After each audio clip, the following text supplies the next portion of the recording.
اللہ تبارک و تعالی خصوصاً پورے عالم اسلام کو جہاں جہاں مسلمانوں میں ظلم و ستم ہو رہا ہے، اللہ تبارک و تعالی ان کی تائید و نصرت فرمائے۔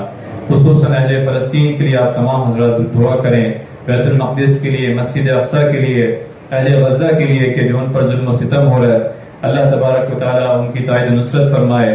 جو ان پر محاصرین ہیں ان کے لیے کھانے کا، ان کے لیے زندگی تنگ کر دی گئی ہے، اللہ تبارک و تعالی ہمارے وہ مسلمان بھائی ہیں، کلمہ لا الہ الا اللہ محمد رسول اللہ پڑھنے والے بھائی ہیں، اور اللہ تبارک و تعالی نبی علیہ السلام نے فرمایا کہ ایک مسلمان اگر اس کے جسم کے کسی حصے میں درد ہوتا ہے اور پورا جسم جو ہے اس درد کو محسوس کرتا ہے، اسی طرح ایک مسلمان کی کیفیت ہے کہ آج دنیا کے کسی حصے میں جو ہمارا بیت المقدس ہے وہاں مسلمانوں پر ظلم ہو رہا ہے، اللہ تبارک و تعالی ان کی تائید و نصرت فرما، اللہ تبارک و تعالی ان کے ساتھ عافیت والا رحمت والا معاملہ عطا فرما۔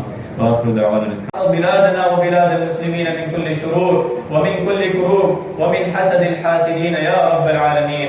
اللهم ألف بين قلوب المسلمين، اللهم اجمعهم على كتابك وسنة نبيك صلى الله عليه وسلم.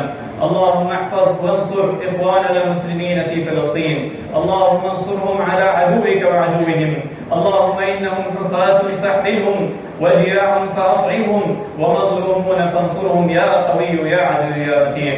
اللهم انصر إخواننا المسلمين المستضعفين في فلسطين، اللهم انصرهم على عدوك وعدوهم يا قوي يا عزيز يا متين. اللهم حرر المسجد الأقصى من أعدائك وأعداء المسلمين يا رب العالمين. اللهم عليك باليهود ومن هاودهم والنصارى ومن ناصرهم. اللهم عليك بجميع أعداء الإسلام والمسلمين. اللهم زلزل الأرض من تحت أقدامهم ومزقهم كل ممزق، إنك على كل شيء قدير.